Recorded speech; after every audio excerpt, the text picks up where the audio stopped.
L'une des premières questions à se poser lorsqu'on veut faire un manga, que ce soit une série ou un one-shot, c'est dans quel univers l'histoire se déroule-t-elle? Un univers réaliste, un univers semblable au nôtre, contemporain, un passé lointain, un futur plus ou moins proche, ou un univers fantastique complètement inventé de A à Z? Ou bien encore un mélange, genre une dystopie ou un univers très proche du nôtre avec quelques touches d'éléments fantastiques. Bref, on peut faire ce qu'on veut. Je suis certain que pour la majorité d'entre vous, créer un univers c'est se la jouer Tolkien, écrire un lore et une mythologie riche et complexe qui fera rêver votre lecteur. C'est imaginer une chronologie, un passé épique, etc. En gros, créer un univers égale créer une mythologie. Et c'est pas tout à fait ça. Créer un univers, c'est avant tout définir des règles. Les règles, c'est ce qui va donner de la cohérence et de la crédibilité à votre récit. Si tu regardes un épisode de Derrick et que tout à coup tu vois un dragon géant, tu vas trouver ça extrêmement chelou. Parce que l'univers de Derrick, les règles de l'univers de Derrick ne permettent pas à un dragon géant d'apparaître dans l'histoire. Les règles de ton univers, c'est un peu un des fondements de la suspension consentie d'incrédulité.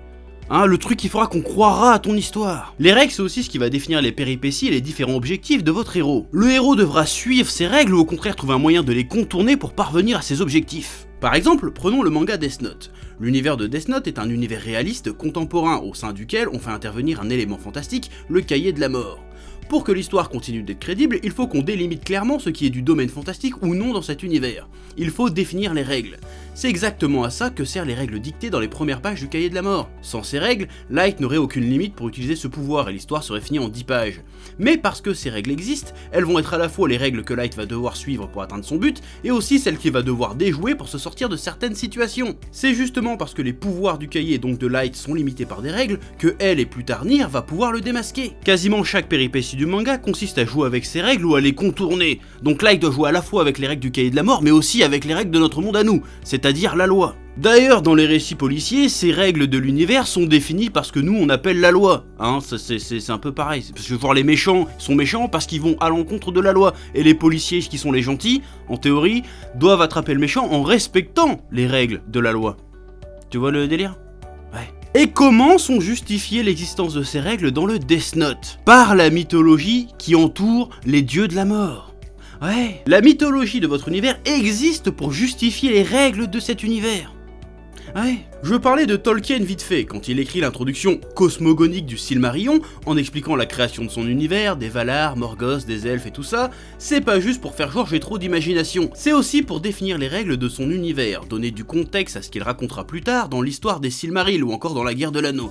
D'ailleurs, dans cet univers, chaque changement d'âge fait suite à un bouleversement des règles établies. Créer un univers, c'est créer des règles, définir des règles, mais ça ne veut pas dire pour autant qu'il faut présenter toutes ces règles et tout cet univers dès les premières lignes de votre histoire. Au contraire, c'est même bien souvent beaucoup plus intéressant quand c'est révélé au compte-gouttes. Si tu prends le premier chapitre de la majorité des shonen neketsuesques, que ce soit Naruto, Hunter x Hunter ou même One Piece, les premières pages c'est une petite introduction du concept, ou tout simplement du contexte avant le début de l'histoire. Genre, il y a 12 ans, Kyuubi le démon renard a ravagé Konoha, était emprisonné par le 4ème Hokage, ou dans ce monde il existe des individus appelés Hunter, etc. Plus récemment, My Hero Academia, ça commence direct en t'expliquant l'apparition des alters et des super-héros. Pourtant, au fur et à mesure des tomes, tu découvres de nouveaux aspects de l'univers, tu découvres davantage la mythologie de ces univers, et donc les règles de ces histoires. D'ailleurs, dans Naruto, c'est complètement l'enjeu du perso de changer ses règles. On lui dit, les règles de ce monde c'est ça, et elle dit non, on va plutôt essayer ces règles-là. Et comment ces règles sont justifiées? En grande partie par la mythologie qui entoure le monde shinobi, que ce soit l'histoire des Senju ou des Uchiwa. Donc on peut, et je dirais même on doit dévoiler les règles de son univers au compte-gouttes au fur et à mesure que l'histoire avance. Et ça ne veut pas dire non plus que le petit texte introduction / contexte du début d'histoire des shonen, c'est le seul moyen de commencer à introduire ton univers. Il y a d'autres façons de le faire. Bon, ça c'est un peu le moyen fastoche, et personnellement, quand j'écris des histoires, j'essaye d'éviter un peu ce cliché-là, même si c'est très pratique et que c'est très sympa. Par exemple, dans Dirty Cosmos, mon roman graphique, il se trouve que je n'utilise pas cette technique pour introduire l'univers. Ouais, lien dans la description.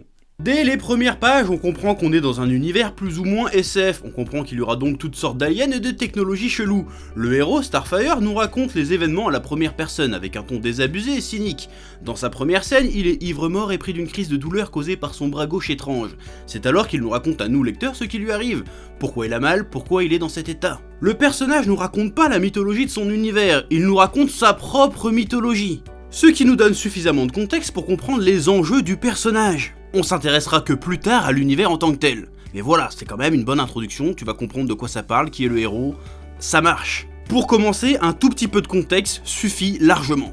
Le but du jeu va être de rajouter des règles au fur et à mesure et surtout de bien s'en servir. Pour la majorité des gens, créer un univers doit répondre à la question « qu'est-ce que ça raconte ?», alors qu'en réalité, ça doit surtout répondre à la question « comment ça va le raconter ?» C'est l'histoire que tu vas conter avec cet univers qui va répondre à la question « qu'est-ce que ça raconte ?» en fait. C'est pas la mythologie en elle-même. Il ne faut pas non plus croire que les règles que tu imposes dans ton univers sont forcément immuables. C'est tout à fait possible de les redéfinir en cours de route, mais attention, faut pas le faire trop souvent, et ça demande quand même énormément de savoir-faire. Faut pas le faire n'importe comment, hein, faut pas que ça sorte de nulle part non plus. Reprenons l'exemple pourri de Derrick. Si soudain, au milieu d'un épisode de Derrick, tu vois un dragon géant, alors que c'est censé être un détective allemand qui enquête sur des meurtres de retraités, ça va te paraître complètement absurde parce que les règles de l'univers sont chamboulées d'une manière bien trop brutale, et tu n'accrocheras plus à l'histoire. Dans l'hypothèse où tu as accroché à Derrick de base.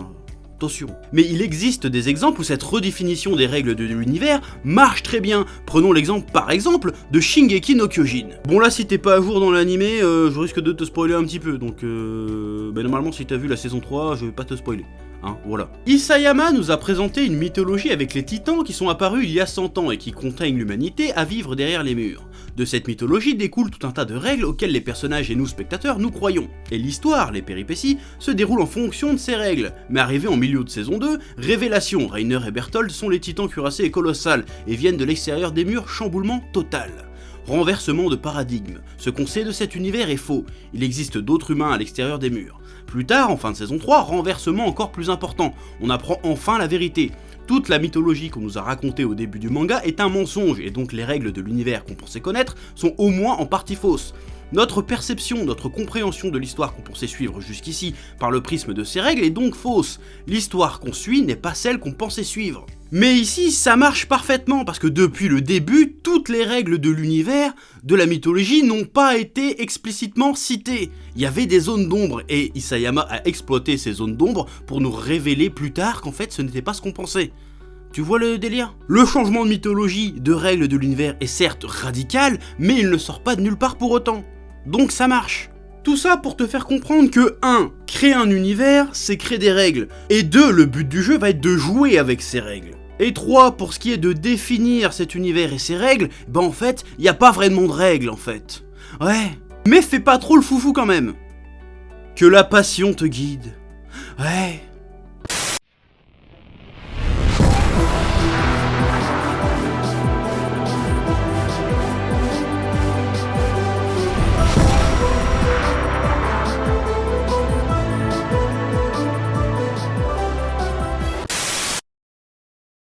Eh oh, tu vas pas te barrer comme ça, hein? Tu vas laisser un pouce bleu? Un petit pouce bleu, hein? Puis tu regardes aussi les autres vidéos? Parce que voilà, tu t'abonnes? Ouais?